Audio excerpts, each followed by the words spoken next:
잠깐만요. 제가 좀 질의를 하고 시간 넣어주시기 바랍니다. 우리 지금도 그런지 모르지만은 그 법사위원회 뒤편에 보면은 후문신서 내용이 들어가 있어요. 후보자님. 예. 삼가고 삼가는 것이 형을 다스리는 근본이다 이렇게 적혀 있습니다. 그런데 이게 삼가고 두려워하지 않았기 때문에 현재 사법부가 국민의 신뢰를 잃고 있다 저는 그렇게 생각을 하고 있습니다.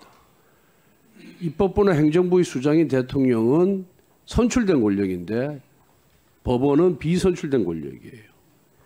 그런데 우리 오늘 후보자께서 사법부 독립에 대한 강한 의지를 피력하셨는데 김명수 대법원장도 청문회 할 때 똑같은 얘기했어요. 법관의 외부의 어떠한 세력의 영향으로부터 독립하게 공정하고 정의로운 재판을 할 수 있도록 하겠다. 방패막이의 역할을 대법원장은 방패막이 역할을 하겠다. 이렇게 했는데 민주당에서 탄핵 대상으로 지목한 법관이 사표를 제출하자 민주당의 비난을 두려워해서 그 수리를 안 해줬어요. 그리고 국회에는 허위 답변서를 보냄으로 인해서 지금 수사 대상이 되고 있는 겁니다. 저는 후보자님 제 얼굴 보세요. 후보자께서 진짜 타산지석으로 삼아야 될 첫 번째 대목이 난 이거다 이렇게 생각을 합니다. 두 번째는 어떻게 김명수 대법관이 했냐면은 재판 중심의 사법행정을 약속했는데 특정 그룹에 속해 있는 판사들을 중용을 했어요. 대법관 14명 중에 김명수 대법원장이 임명한 대법관 14명 중에 7명이 우리법 연구회 또 인권법 연구회 또는 민변 출신으로 했습니다. 대한민국 판사가 몇 명이죠 지금? 3,000명이 넘습니다. 그러니까 3,000명 중에 이 연구에 소속되어 있는 법관이 몇 명입니까 도대체?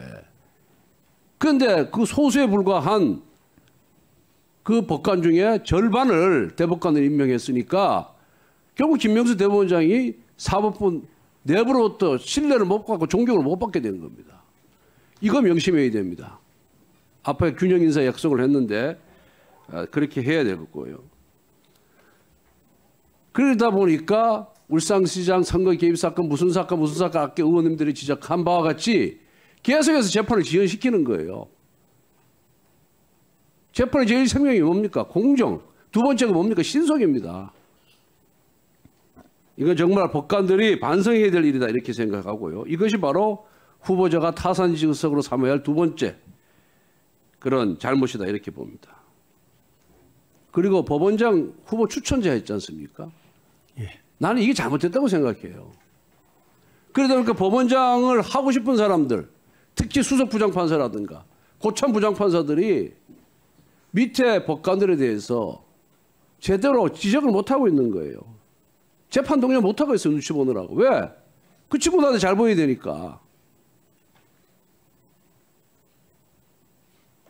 그러다 보니까 재판 제한이 계속 늘어나고 있는 거예요, 지금. 그 일자 제가 얘기 안 하겠습니다. 이미 언론에 워낙 많이 나왔기 때문에. 그래서 이것도 후보자가 나중에 대법원장이 되면은 타산지석으로 삼아야 될 세 번째 대목이다, 이렇게 생각을 하고 있습니다.